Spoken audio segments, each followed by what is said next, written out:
there is a way of teaching that it's like, well, okay, turn in your Bibles to Samuel, and here we see David facing Goliath, and yada, yada, yada. And sometimes we all feel like David and all that stuff.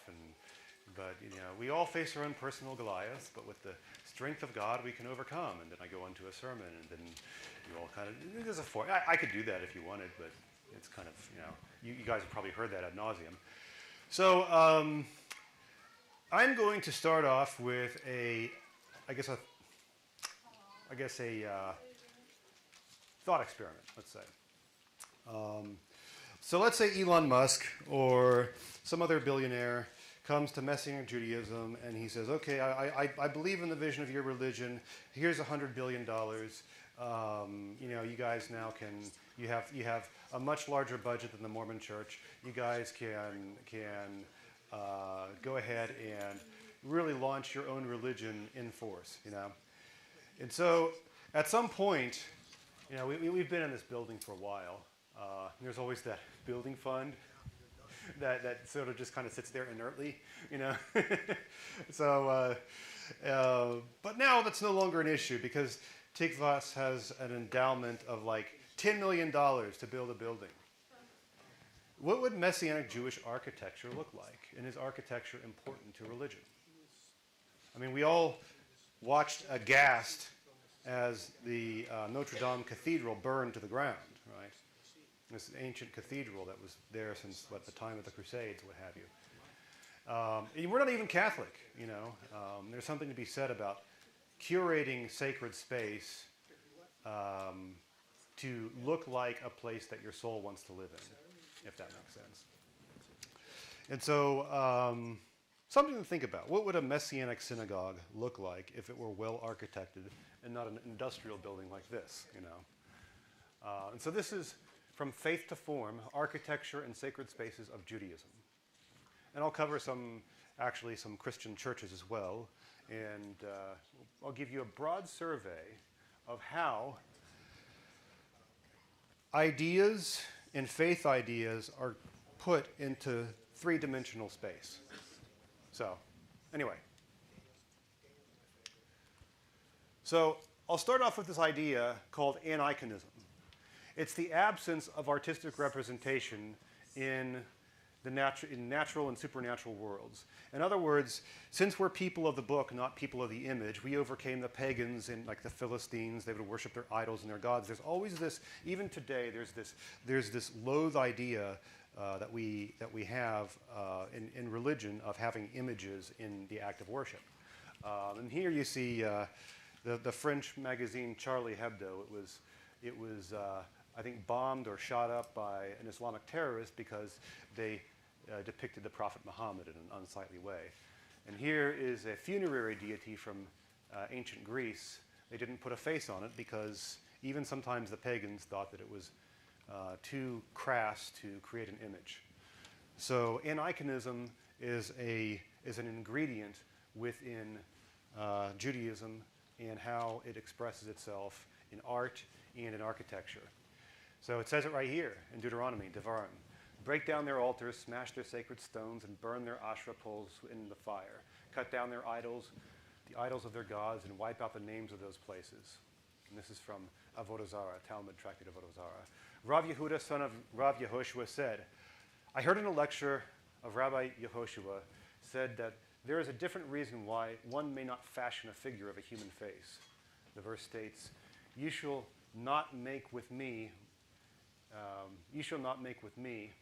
This can be read as, you shall not make me, since the human being was created in the image of God. It is prohibited to fashion an image of a human being, but fashioning figures of other attendants of God, such as the cherubim on the Ark of the Covenant, for example, is permitted.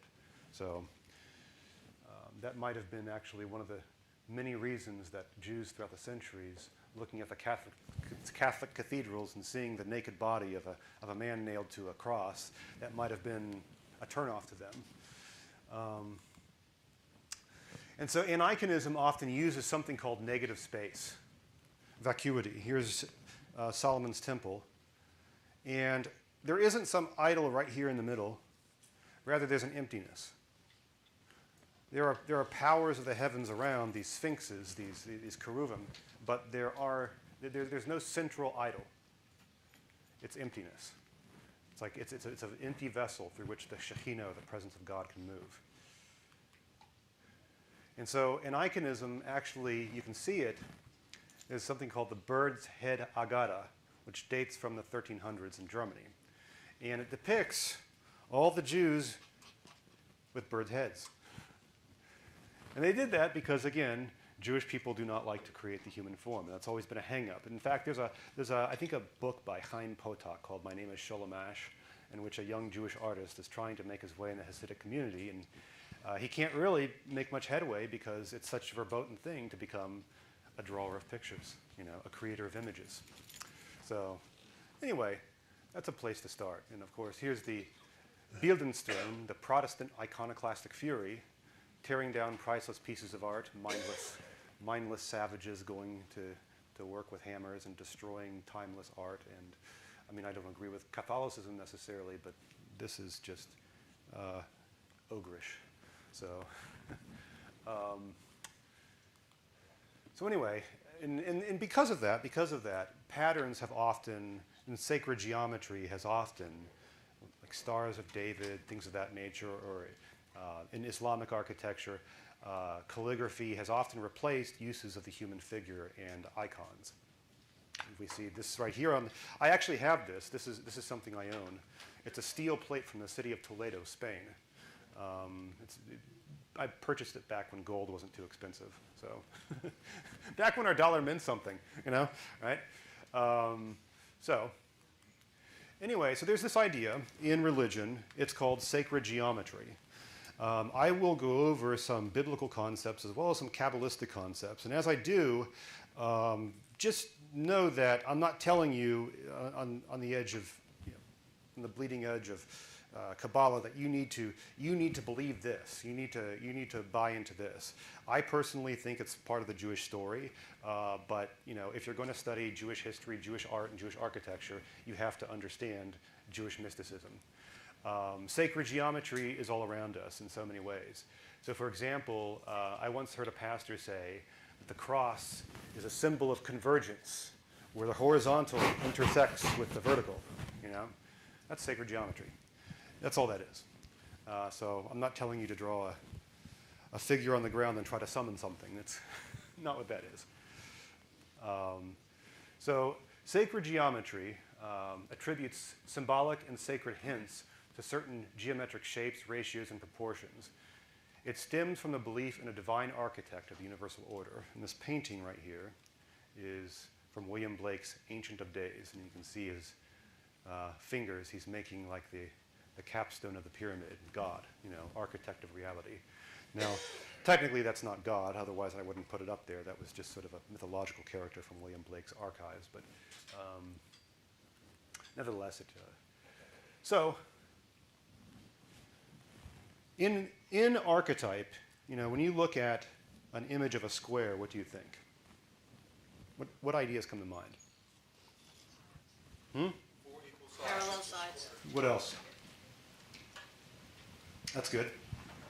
What thoughts are evoked? You say somebody's a square. Orderliness. Yeah, so those are a lot of them. In the Bible, there was actually associated with confines. Something like the temple, for example, has confines, or a city has confines, or a fortress has confines. In Isaiah, for example, the dispersed of Judah will gather from the four corners of the earth. Like a talus, for example, or something. Ancient geographers just believed that the world was essentially a flat table. That was something at the time. So confines, limitation, finitude, confinement. And then, as I see it's not coming through perfectly, as I brought it from Google Slides to PowerPoint. Circle. What do you think when you see a circle? Cycles. Unending. Unending. Complete. What? Complete. Completion. That's a good one. Infinity. Infinity. And so there's this word that's used in Isaiah. He who stands above the vault of the earth, sometimes it translates as the circle of the earth. And people think, the young earth creationists will say, this means that God thought the earth was circular. No, he's actually referring to the sky. Even in zodiacs, ancient zodiacs, they're always round. There's this great sidereal wheel that kind of determines, the seasons, the times. It's cyclical, as you said. And it typically represents the powers of heaven, transcendence, infinity, completion. And so, you see this actually quite a bit in temple designs and architecture, and I'll show you some examples. And oftentimes, you'll see that the square and the circle are transposed. What is that trying to say when the square and the circle are transposed? That, any thoughts? Togetherness, maybe? I think what they're saying essentially, and I think this is kind of the biblical cosmology. You have the four corners of the earth, and you have the heavens. This is all existence. This is all, yes, this is what they thought. And so, two incompatible things. In fact, there's this thing in mathematics, it kind of breaks Euclidean mathematics. It's called squaring the circle. And I can't go through it right now, I don't have time, but essentially what it says is that the two shapes of square and the circle are mathematically, in certain ways, very, very incompatible with each other. And people have tried to make them compatible, but they can't. And so it's like all of existence stands on two incompatibilities: infinity and finitude. God is God of the universe. He's infinite. He's the Ein Sof. He's the no end. And yet he dwells in this temple, this finite space. And of course, you see this iconic picture from Leonardo da Vinci, who was no stupid man. He's placing this. This is called the Vitruvian Man. He's defining man in architectural terms. That man is the thing between infinite and finitude. He's that thing smushed between. He's made of mortal clay, and yet he has a neshama. So he has him depicted in the square and the circle. And so even in Dante is staring at the eternal light of God. And he says something funny. As the geometrician who endeavors to square the circle and discovers not by taking thought the principle he wants, even such was I at that new apparition. I wished to see how the image to the circle conformed itself. But he basically says it's beyond comprehension. He's looking at the light of God, and he just says it's like it's like the square and the circle. You can't. It's ineffable. So, and not only that, but you even have this according to Josephus in the Jewish temple in ancient architecture. You have all these little piazzas and squares, and then you have like this 80-foot curtain, it's supposedly huge, and they have this big giant zodiac on the front, which is round, And this is supposedly the one that was torn. It was rent, and so it mentions this in the Jewish wars. But you see this today in churches and in cathedrals all throughout the world, ancient temples, pagan temples, everything. You have this pattern where there's these squares. It's like these little piazzan lines and squares all at the bottom. But then when you look up, it's all these vaults and half domes and arches. It's the exact opposite. You see it again. And it's something that you'll see it in mosques, you'll see it in synagogues, you'll see it in churches. And it's just something that human beings just kind of intuitively know to do. It's like nobody told us this. It's just there. It's like one of those types of things. And this is this was the Spanish synagogue in Prague. This is the Eldridge Street Synagogue in New York. Beautiful stained glass windows, following the same pattern, obviously. You'll find a lot of synagogues just kind of copy the cathedral structures of the Middle Ages. So, and this is the Symbolista Synagogue in Tel Aviv, built in 1996 by Mario Botta, designed by him. And again, doing the same thing. Heaven and earth, convergence. So, that's the sanctuary over there. And this is a this is a secular building, but it was devised by a Jew. And so, this is Louis Kahn. He built this designed this in the 1960s. It's a National Assembly Center of Bangladesh. And he said, I want to build this building with a sense of transcendence. And it's all squares and circles. He's doing this. He's just doing it abstractly, but he's doing the same thing. It's like you'll find this to be funny. Even when there's secular buildings, these Jewish artists will just kind of slip in their Yiddishkeit. Yeah, that's kind of funny. It's like secular, yeah, right, you know. So, anyway, thoughts so far? I've been yammering. Questions? No, but I noticed the same thing in a hotel one time. I was on a layover and they had some artwork up above, and supposedly it was nothing religious, but there were two cylinders kind of joined together, you know, and I was like, hey, Torah scroll. Torah scroll. Yeah, you'll see that, like, oh, that was a Jewish artist. Every artist will leave their mark somewhere. They'll slip it in at the very last. I think Michelangelo is guilty of that. He made a lot of controversial statements in his art, but not visible to the public directly. So here's another example. It's another design. It's just something that's been as old as the hills. Pagans have used it. Churches have used it. Synagogues have used it. It's called the Flower of Life. It's been found in Herod's palace in the 1st century BCE. It appeared in Leonardo da Vinci's notebook, and this is the Preveli Monastery in Crete. It's basically circles within circles within circles within circles. Many people have thought, well, it means that everything is interconnected. Everything in God's creation is interconnected somehow. No man is an island. Maybe that's the moral of it, you know. So, and you'll find is that a lot of these symbols that appear in Jewish architecture, these figures and these geometric designs, are very compatible with each other. I'm not suggesting that there's some like magic to it or anything. It's just, you know, people pick what's compatible.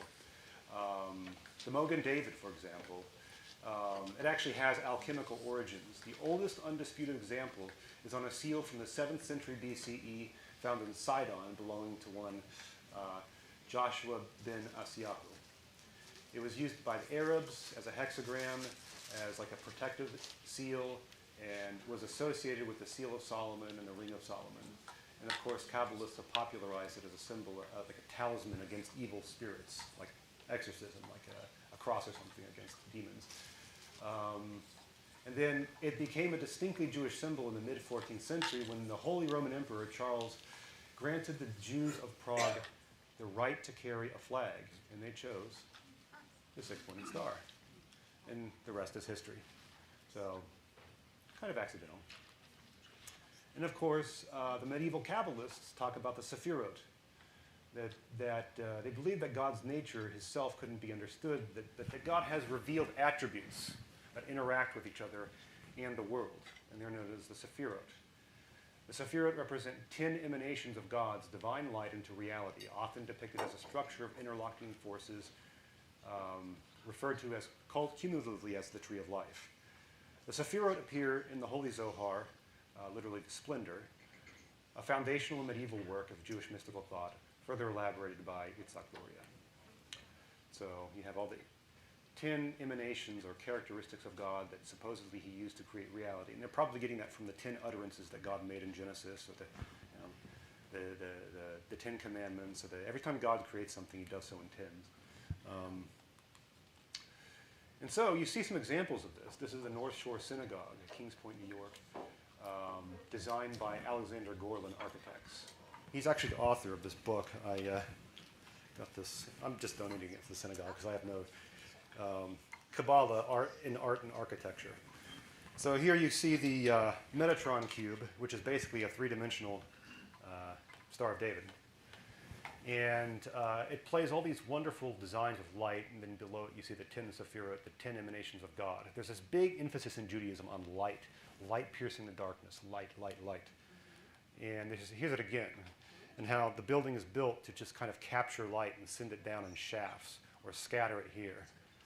And so, and of course, whenever you have this round seating, it might indicate sort of democracy or equality. And here's another one. This was never built. It was designed, it's Mikveh Israel. It was designed to be built in Philadelphia by Louis Kahn. And it's, again, these conspicuous 10 Sephirot. And the ark right here would be Keter, where the crown is. That's fascinating. And this is one of my favorites. This is designed by Norman Jaffe, the Gates of the Grove Synagogue, East Hamptons, New York. And he has, in the architecture, the tetragrammaton built into it. You have these little yuds. See? Yud He and Vav He, the name of God, right here. And you have these little chapels, and each one of these little study chapels, or I guess whatever you call them, each one of them has a name above them. Chokhmah, Bina, Dat, Hod, all the 10 emanations of the Sephirot. And of course, this is just another angle of it, during I guess, the daytime, during the service, what it's supposed to look like. But right here, I guess, on the other side, you'd see Keter, and that's where the Torah scroll is at, the crown. And so, I guess, probably one of those modern egalitarian synagogues. So, strangely enough, Jewish architecture. The authors of these books, I got these 2 books. They're really good books. The authors of these books kind of noted that Judaism never really developed a big artistic culture because of persecution, because of going from place to place. And they did this, or they didn't do that because, again, they were somewhat anti-iconistic. They didn't like to create icons. And so they spent the Middle Ages kind of copying synagogues when they did build something grand. But I think really it's the modern architecture, I guess the 19th and 20th century, where you start to see things, we really start to see them really intentionally design buildings that kind of can capture the soul of Judaism. Now, if you're a hippie, you might know the mandala as like this little tie-dye thing that you have on the wall, and that's kind of funny. But for the rest of us, mandala is a broader term. It just simply means a pattern. There's like a central point, and there's a pattern, kind of like a cathedral rose window. The term is used, it's often used as a guidance tool in meditation, and the term is used, the mandala, in Eastern art, but the configuration has a universal connotation of unity, wholeness, harmony across cultures. So, this is the Eldridge Street Synagogue again, rose window, which you often see also in cathedrals. You see these little stars of David, and you see this rooftop right here. It's the same thing. It's all these little, this is the Rumbach Street Synagogue in Hungary. You see these gorgeous designs around a central fixed point. This is actually from a cathedral in France, and although it's not Jewish, I had to show it because I thought it was so interesting. The cathedral, the Chartres Cathedral in France, is constructed in the Middle Ages. The Crusades, if I remember correctly, they led to an estoppel in pilgrimages to Jerusalem from Europe. So Christian pilgrimages couldn't happen anymore because the Saracens, the Turks, they were fighting, I guess, the Crusaders at that time period. It just wasn't safe. And so the church built this cruciform labyrinth. I guess you'd call it cruciform mandala. And it was an act of meditation in which the pilgrims could pray and walk to the center. And this was the inner Jerusalem, I guess the Jerusalem within.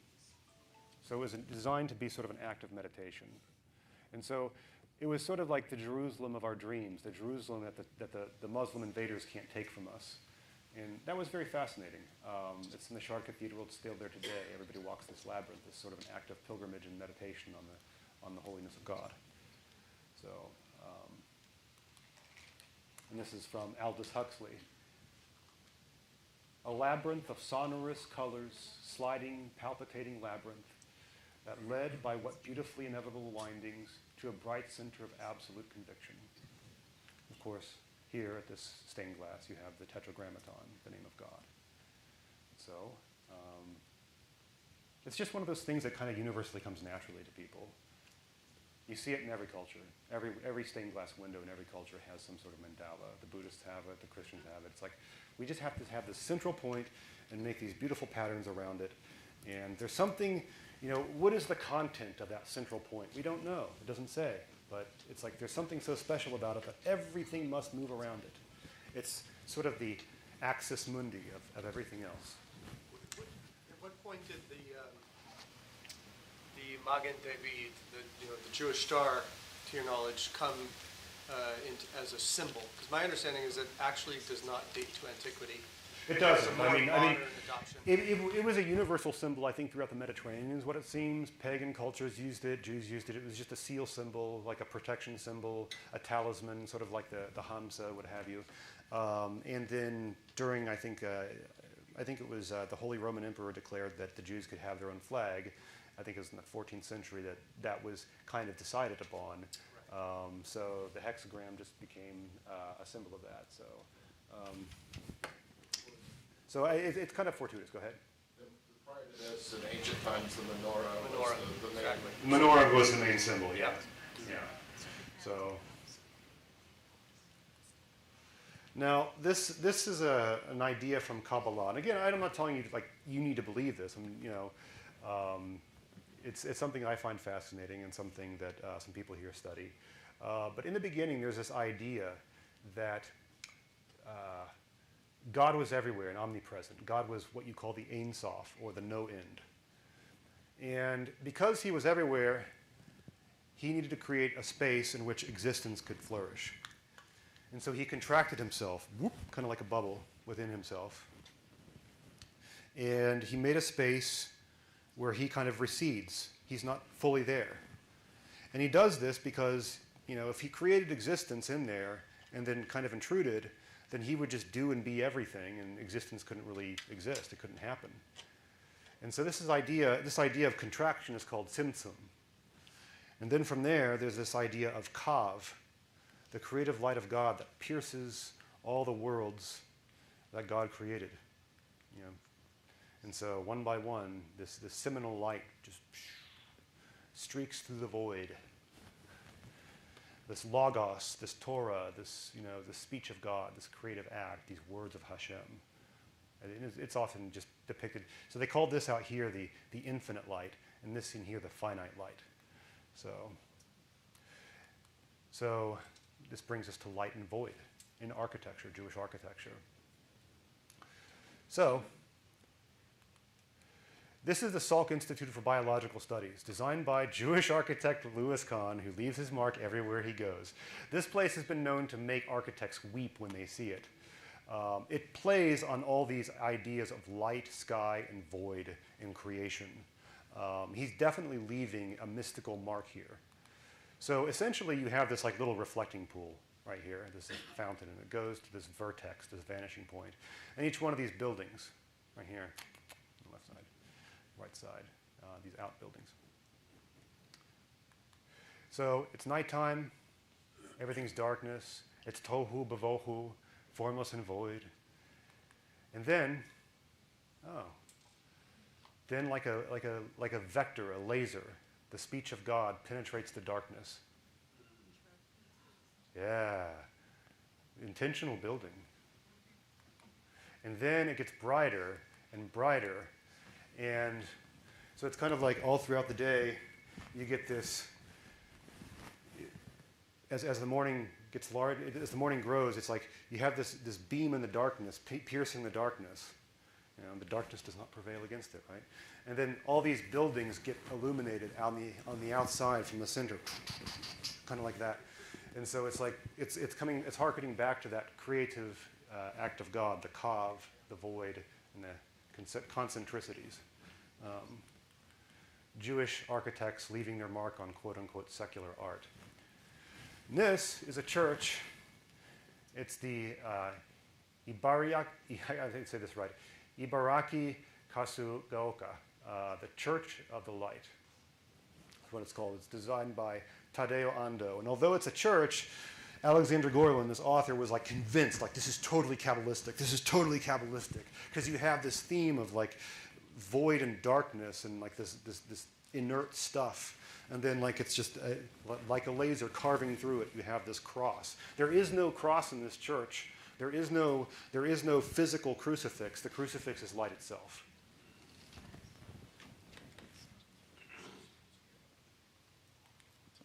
And this is actually interesting. This is Beth Shalom in San Francisco, designed by Stanley Seidowitz, 2008. Seidowitz is not a Jewish name. I'm just kidding. Yeah.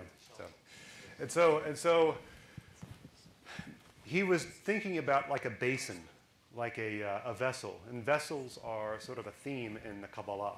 the vessels of light that God ushered into existence. But vessels are also the theme in the Jewish temple. You have these golden pans and fire pans and things like that. And on the inside, it's bathed in beautiful light.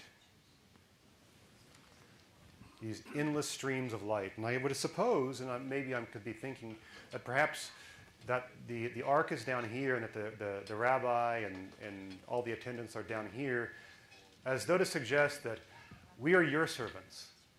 We serve you, you're above us. Maybe that's the idea. So this, in the modern architectures where Judaism really comes to full flower, they're just copying the cathedrals of antiquity. And when it comes to medieval architecture, but here is where Jews really spread their wings. This is Congregation Beth Shalom at Elkin Park, Pennsylvania, designed by none other than Frank Lloyd Wright. Yes, and it's made to simulate Mount Sinai. Yes, and there's a beautiful vertex at the top, and I don't have time to show it to you, but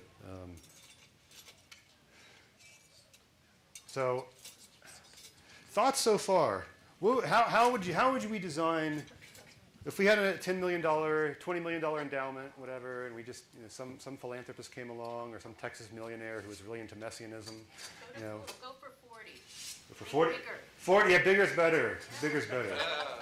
So no, what elements do you think would encapsulate our unique beliefs? If anything, light.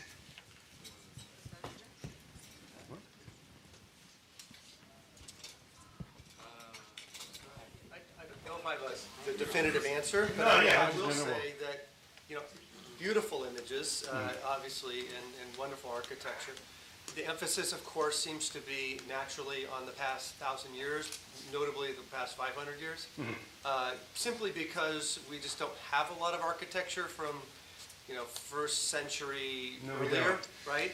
And obviously, to state the obvious, from a Jewish perspective, frankly, from any perspective, if you're going to go look at probably the ultimate form of transcendence in architecture, it's the tabernacle, right? Yes. Because Moses was literally given the plan by God, shown from heaven.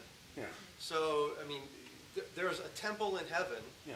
of which the tabernacle on earth was merely a replica. Yes. And so that is the ultimate transcendence, Yeah. right? And then and some scholars have taken that and really analyzed it and sort of maybe they take it too far, I don't know. But saying this even applies to the archetype of human spirit and soul and Neshama, the whole nefesh, sort of, ruach. Yeah. which is fascinating. Yeah, it is fascinating. But I maybe there's something to look to there, because that's the original, Yeah. Architectural transcendence, right? Yeah. I kind of like the idea myself, because if I were to say, well, what note would we build on if we were to build a multi-million-dollar tikva big building, and we had a lot more attendance and everything to accommodate. I guess a flavor of tikva would be, I like the round designs myself. They kind of suggest equality and democracy. The fact that I'm not getting up here and preaching to you, but you're asking questions and interjecting, and that. What? Your Arthurian approach. Yeah, the round table. Yeah, I get it. Rim shot. But no, I like that. Because that our pedagogical style here has always been interactive, and it's I'm not going to get up here on this big dais and just tell you how it's going to be, and so you preach to egos, right? So that's something I've thought of. But anyway, so the bird's nest, a theme in Jewish mysticism, relating heavily to the Messiah. In fact, at the beginning of his commentary on Torah portion Metzora, the Or HaChaim explains that one of Messiah's names is Tzipor, bird. It states that the soul of Messiah exists on the outskirts of Gan Eden and a place called the Chaychel Kin Tzipor, the bird's nest. This term speaks of the Shekhinah, which both envelops the Messiah's soul and flies about the garden. From his abode in the bird's nest, the Messiah lifts his eyes and he sees the patriarchs returning to the ruins of the temple. The tear-streaked face of the matriarch Rachel repeatedly flashes before him. Messiah cries out, and the Garden of Eden is shaken from one end to the other. And at that time, the king, the Messiah, will rise to go out of the Garden of Eden from the place called the Bird's Nest, and he will become revealed in the land of Galilee. On that day, the Messiah goes there. The whole world will tremble, and all the people of the world will hide in the caves and the cracks of the rocks, and will not expect to survive. The Holy Zohar, Shemot, chapter 15. And the Spirit of God hovered. This alludes to the Spirit of Moshiach, as you read. And the Spirit of the Lord shall rest upon him, Isaiah. And so, going back to Beth Shalom, which is designed by Frank Lloyd Wright to look like Mount Sinai, the local rabbi, I think it was, he wanted a sense of, these are actually the rabbi's hands, and he wanted a sense of, like, God is cradling his congregation in the palms of his hands. And that's what he was going for. And so there's this theme of, like, enclosure, or spreading my wings over you, like the eagle's nest or the bird's nest. Is that the ark over? No, this building right here, as seen from above, would look like From above? that. Yes, I see. that's Beth Shalom. And so, that said, so, Congregation Kol Shofar expansion. This is Tiburon, California. Herman Culver, Locus Architecture, 2010. This expansion, this is kind of like what I think of Tikva. Like, if Tikva had a design, it would be something like this in my mind. Equality, everybody gathered around. No man is an island, no man is bigger than anybody else. Beautiful. Of course, Alexander Gorlin thinks that this particular building, this is the Bird's Nest, Beijing, China. It is designed by Jacques Herzog for the Beijing Olympics. He's kind of convinced, Gorlin, that Herzog, not a Jewish architect, designed this and left sort of his fingerprint on it. And so whether it was or not, I felt it worth mentioning. But yes, the bird nest in Judaism has a very strong messianic overtone to it, or undertone, or whatever you say, especially in the mystical texts. And then I just thought I'd throw this in here. This is God, the architect of the universe, from the Bible Moralisée. I think it's a French document from 1250. And you have God depicted as architecting the universe. And he's got the compass. No, you don't have to worry. This is not Freemasons, people who are conspiratorial out there. You can put your tinfoil hats away. But yeah, it's like there's this theme constantly you'll find in ancient thought, wherein God is often associated with an architect or an engineer or what have you. Vectors, designs, things like that. And this is interesting because Jewish history would never be complete if it weren't for grief and tikkun, exile and return. The Shoah and then never again, and then the state of Israel, right? There's like this constant pain and suffering, but then we make it a tikkun. We make a tikkun of it. We rebuild it. So of course this is a solemn thing, but it must be, since I'm talking about architecture. I normally wouldn't include this on the Shabbos. I was kind of on the fence about it. But the memorial of the murdered Jews of Europe in Berlin, Germany, designed by Peter Eisenman. You'll notice that all of these supposed coffins, if that's what they're meant to be, are somewhat irregular. And he did this on purpose. He wanted a sense of dislocation. And there's an irregularity to it all. It's not meant to make perfect sense and line up perfectly, like so many things. And of course, appealing to the idea of light and void and Tzimtzum and contraction, Gorlin interprets this as these walls as the places where God is, and the vacancies as the places where God is not. Void. But this is a very upbeat one. The synagogue in the Jewish Community Center in Mainz, Germany, And it was designed to commemorate Kristallnacht. You can see broken glass. So designed by German architect Manuel Hertz. And of course you have this, all these kind of just scattered and broken shards, it looks like. On the inside, it's, on the one end it has Hebrew character, kuf, I think. And I think it was to indicate kadosh, or holy. But you'll see on the inside, it's like you have all these broken pieces just kind of lifting back up again, and it's a theme on the inside. And on the inside, it's all just bathed in white light. It's almost like a redemption of a thing, a tikkun, if you will. So there's another theme in Jewish thought of oculus and dovecote. An oculus, of course, is a skylight in architecture.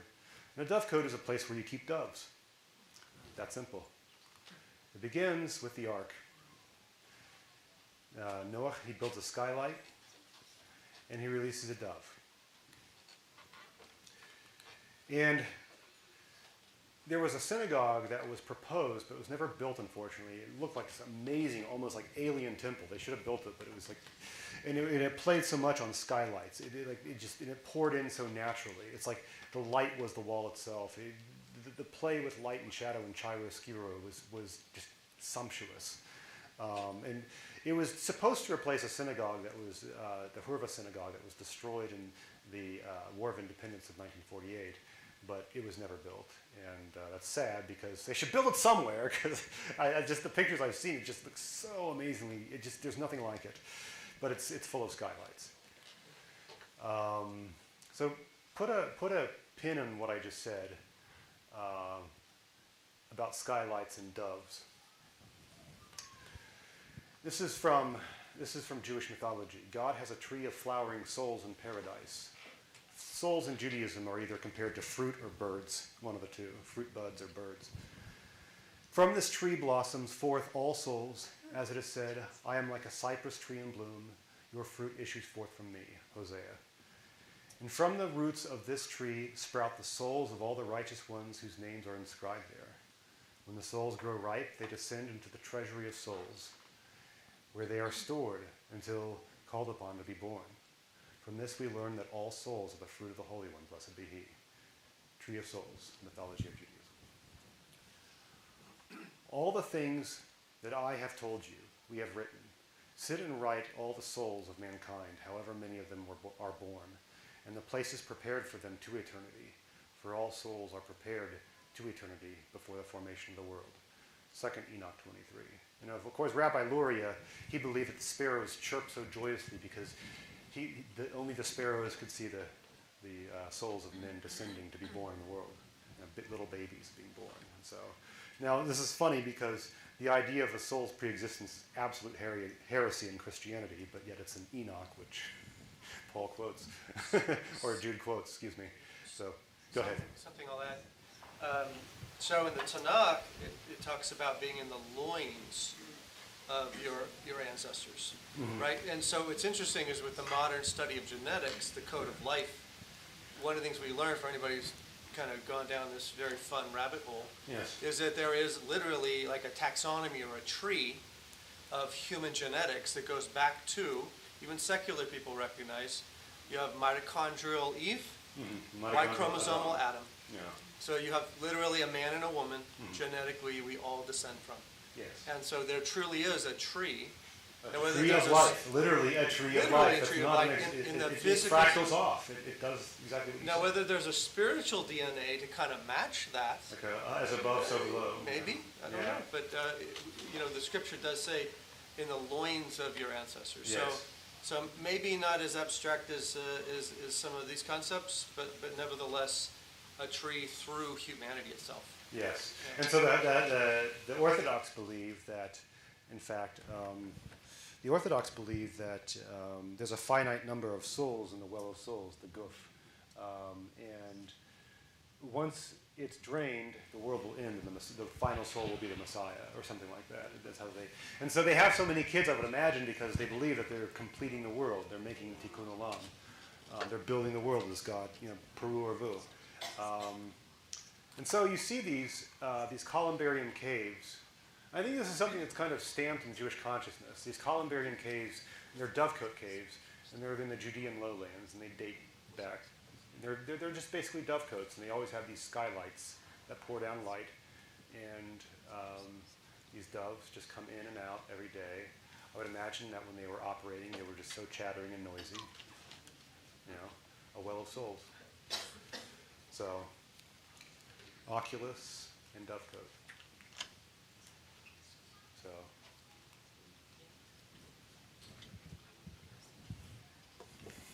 kind of funny how that, Oculus and dovecote. And it just res ipsa loquitur, the thing speaks for itself.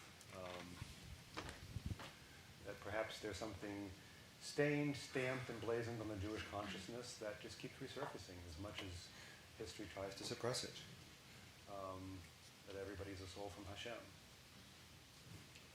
Yad Vashem, this is Jerusalem, designed by Munya Weintraub, and I think later expanded on by, what's his name, Moshe Safdie, in the 80s, I think, I don't remember.